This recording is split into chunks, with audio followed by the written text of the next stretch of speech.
അവസാനമായിട്ട് ഞാൻ ഒരു ഭാഗം കൂടെ നിങ്ങളെ കാണിക്കാം. ദയവായിട്ട് നമുക്ക് ഒരുമിച്ച് അപ്പോസ്തല പ്രവൃത്തി 20-ാം അധ്യായത്തിലേക്ക് പോകാം.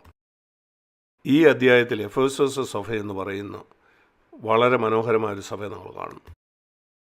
അതിൻ്റെ പണിക്കാട് ദൈവം പൗലോസിനാണ് ഉപയോഗിച്ചത്. അവനെ ഉപയോഗിച്ചാണ് ദൈവം അത് പണിതത്. അപ്പോസ്തല പ്രവൃത്തി 19-ാം അധ്യായത്തിൽ എഫെസോസിൽ ഒരു ഉണർവുണ്ടാകുന്നതായിട്ട് നാം വായിക്കുന്നുണ്ട്. അപ്പോസ്തല പ്രവൃത്തി 19:17 നിങ്ങൾക്കറിയാമോ, എഫെസോസിൽ ജീവിച്ചിരുന്ന യവനന്മാർക്കും അതുപോലെ തന്നെ യഹൂദന്മാർക്കും, കാരണം ഇതിനു മുമ്പുള്ള വാക്യങ്ങളിൽ ദുരാത്മാവ് ഉള്ള ഒരു മനുഷ്യൻ മഹാപുരോഹിതൻ്റെ 7 മക്കളുടെ മേൽ ചാടി വീഴുന്നതും അങ്ങനെ കർത്താവിൻ്റെ നാമം ആ ദേശത്ത് മഹത്വപ്പെട്ടു. അപ്പോസ്തല പ്രവൃത്തി 19:17 അങ്ങനെ അനേകം ആളുകൾ വിശ്വസിക്കുകയും അവർ വന്നവരുടെ പാപങ്ങളെ ഏറ്റുപറഞ്ഞ് അവരുടെ പാപ വഴികൾ ഉപേക്ഷിച്ച് കളഞ്ഞു. അവിടെ ക്ഷുദ്രപ്രയോഗം ചെയ്യുന്നവർ തങ്ങളുടെ പുസ്തകങ്ങൾ കൊണ്ടുവന്നു. ഇതുപോലാണ് നിങ്ങൾ നിങ്ങളുടെ റോക്ക് മ്യൂസിക് കേട്ടുകൊണ്ടിരുന്ന CD-കളും DVD-കളും എല്ലാം കൊണ്ടിരുന്ന പോലെ. ഇതെങ്ങനെയാണ് അവരുടെ കയ്യിൽ വന്നത്? വളരെ പണം കൊടുത്തവർ വാങ്ങിയതാണിത്. അവരത് കത്തിച്ച് കളഞ്ഞു.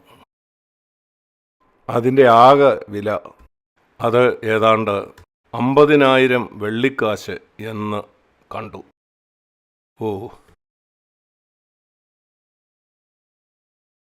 അതൊരു വലിയ സംഖ്യയാണ്. ലക്ഷക്കണക്കിന് രൂപ അവർ കത്തിച്ച് കളഞ്ഞു. ഞങ്ങൾക്കിത് വേണ്ട. അവരത് മറ്റുള്ളവർക്ക് വിൽക്കായിരുന്നില്ല.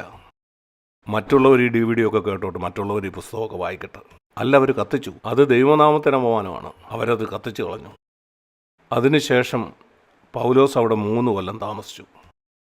അപ്പോസ്തല പ്രവൃത്തി 20-ാം അധ്യായത്തിൻ്റെ 17-ാം വാക്യത്തിൽ അവൻ മൂപ്പന്മാരെ വിളിച്ചു. ഇപ്പോൾ അവിടെ ഒരു വലിയ ഉണർവ് നടന്നു. അതിനെക്കുറിച്ച് അവർക്ക് വലിയ അഭിമാനം കാണും. ദൈവം ഇവിടെ ഒരു പുതിയ നിയമസഭ സ്ഥാപിച്ചിരിക്കുന്നു. ഇത്ര പ്രതികൂലത്തിൻ്റെ നടുവിലും ദൈവം ഒരു വലിയ പ്രവർത്തി, ദൈവം ഒരു സഭ സ്ഥാപിച്ചു.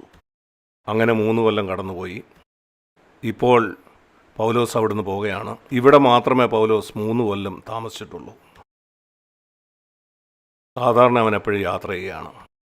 എന്നാൽ 3 കൊല്ലം അവൻ ഇവിടെയാണ് താമസിച്ചത്. അപ്പോസ്തല പ്രവൃത്തി 20:17 പൗലോസ് അവിടെയുള്ള മൂപ്പന്മാരെ വിളിച്ച് അവരോട് പ്രകാരം പറഞ്ഞു. 19-ാം വാക്യത്തിൽ, ഞാൻ ആസയിൽ വന്ന 1-ാം നാൾ മുതൽ എല്ലായ്പ്പോഴും നിങ്ങളോടുകൂടെ എങ്ങനെ ഇരുന്നുവെന്നും വളരെ താഴ്മയോടും കണ്ണീരോടും കൂടി ഇരുന്നു. 33-ാം വാക്യം, ഞാൻ ആരുടെയും പണം ഒരിക്കലും ആഗ്രഹിച്ചിട്ടില്ല. ആരെങ്കിലും ഒരു വസ്ത്രം തരണമെന്ന് ഞാൻ ഒരിക്കലും ആഗ്രഹിച്ചിട്ടില്ല. 34-ാം വാക്യത്തിൽ, ഞാൻ എൻ്റെ സ്വന്തം കൈകൊണ്ട് അധ്വാനിച്ചിരിക്കുന്നു. ഞാൻ എൻ്റെ കൂടെയുള്ള, ഉദാഹരണം, നിങ്ങൾക്കൊരു കുടുംബമുണ്ട്. ഞാൻ എൻ്റെ കുടുംബത്തിൻ്റെ കാര്യം നോക്കുന്നു. ഞാൻ നിങ്ങൾക്കൊരു ദൃഷ്ടാന്തം തന്നതാണ്. വാങ്ങുന്നതിനേക്കാൾ കൊടുക്കുന്നതാണ് ഭാഗ്യമെന്ന് കർത്താവായ യേശുക്രിസ്തു പറഞ്ഞതിൻ്റെ ഒരു ദൃഷ്ടാന്തം ഞാൻ നിങ്ങളെ കാണിച്ചു തരികയായിരുന്നു. 28-ാം വാക്യത്തിൽ, മൂപ്പന്മാരെ നിങ്ങൾ നിങ്ങളെ തന്നെ സൂക്ഷിച്ചുകൊള്ളുവീൻ.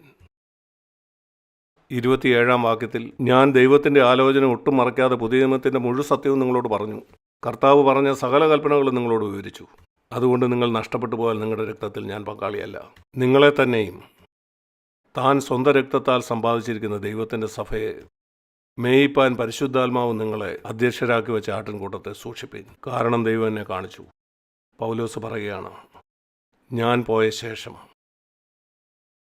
ആട്ടിൻകൂട്ടത്തെ ആദരിക്കാത്ത കൊടിയ ചെന്നായ്ക്കൾ നിങ്ങളുടെ ഇടയിൽ കടക്കുമെന്ന് ഞാൻ അറിയുന്നു. ഈ ചെന്നായ്ക്കൾ വാതുക്കൽ കാത്തു നിൽക്കുകയാണ്. അവർ പറയുന്നു, പൗലോസ് ഇവിടെ ഉണ്ടെങ്കിൽ നമുക്കകത്ത് കടക്കാൻ കഴിയില്ല. അവൻ എന്നും ഇവിടെ ഉണ്ടാകില്ല. അവന് പോയേ പറ്റൂ. നമുക്ക് കാത്തിരിക്കാം. ദൈവം പൗലോസിനെ അത് കാണിച്ചു കൊടുത്തു.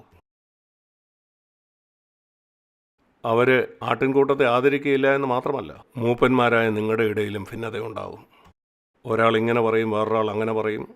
ഓരോരുത്തരും അവരവരുടെ ശിഷ്യന്മാരെ ഉണ്ടാക്കും. 30-ാമത്തെ വാക്യം. എത്ര ദുഃഖകരമാണ്. പൗലോസ് ഇത്ര അധ്വാനിച്ച ഒരു സഭ ഇങ്ങനെ ആയിത്തീരുന്നത്. ഇത് എങ്ങനെയാണ് സംഭവിക്കുന്നത്? ഒരു വാക്യത്തിൽ ഞാൻ പറയാം, ദൈവം താഴ്മയുള്ളവർക്കാണ് കൃപ കൊടുക്കുന്നത്. ആളുകൾ താഴ്മയുള്ളവരാണെങ്കിൽ അതിൻ്റെ ലക്ഷണം നിങ്ങൾ എല്ലാ ദിവസവും നിങ്ങളെ തന്നെ വിധിക്കുമെന്നുള്ളതാണ്. നിങ്ങൾ ഒരിക്കലും നിങ്ങളെ നീതീകരിക്കില്ല. നിങ്ങൾ പെട്ടെന്ന് നിങ്ങളെ വിധിക്കും. നിങ്ങൾ പെട്ടെന്ന് ക്ഷമ ചോദിക്കും. നിങ്ങൾ കാര്യങ്ങൾ സെറ്റിൽ ചെയ്യും. അതാണ് താഴ്മയുള്ള ഒരാൾ. ദൈവത്തിൻ്റെ കൃപ അവൻ്റെ മേൽ നിരന്തരം കാണും. എന്നാൽ സമ്പത്തുണ്ടാകുമ്പം, സുഖങ്ങളും സൗകര്യങ്ങളും അനുഗ്രഹങ്ങൾ, ഉണർവ്, ഇങ്ങനെയുള്ള പല കാര്യങ്ങളുണ്ടാകുമ്പം അപ്പോഴാണ് അപകടം. അപ്പം ചെന്നായ്ക്കൾ അകത്ത് വരും. അങ്ങനെ തന്നെ സംഭവിച്ചു. പൗലോസ് പോയതിനു ശേഷം ഇതേ സഭ തന്നെ വെളിപ്പാട് പുസ്തകം 2-ാം അധ്യായത്തിൽ കർത്താവ് പറയുന്നു, നിങ്ങളുടെ ആദ്യ സ്നേഹം നിങ്ങൾക്ക് നഷ്ടപ്പെട്ടിരിക്കുന്നു. നിങ്ങളിപ്പോൾ ആളുകളുടെ എണ്ണത്തിലും ഇതിലൊക്കെയാണ് നിങ്ങൾക്ക് താല്പര്യം. നിങ്ങളെ ഒരു സഭയായിട്ടേ ഞാൻ അംഗീകരിക്കുകയില്ല, എന്നാൽ മാനസാന്തരപ്പെടാൻ അവസരം തരാം.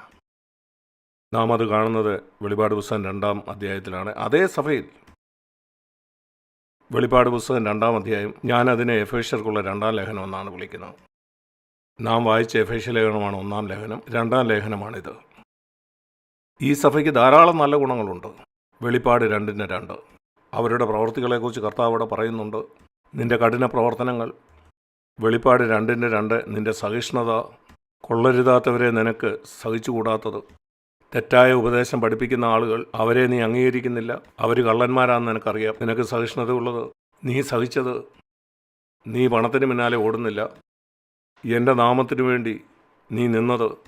എങ്കിലും 4-ാം വാക്യം, ആരംഭത്തിൽ നിനക്ക് എന്നോടുണ്ടായിരുന്ന ആ നിർമ്മലമായിട്ടുള്ള ആ സ്നേഹം അതുപോയി.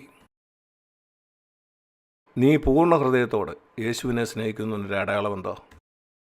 നീ അവനോടൊപ്പം സമയം ചെലവഴിക്കും. യേശുവിനോടൊപ്പം സമയം ചെലവഴിക്കുന്ന ഒരു മനുഷ്യൻ്റെ ലക്ഷണം, അവൻ്റെ മുഖം പൂഴിയിലായിരിക്കും.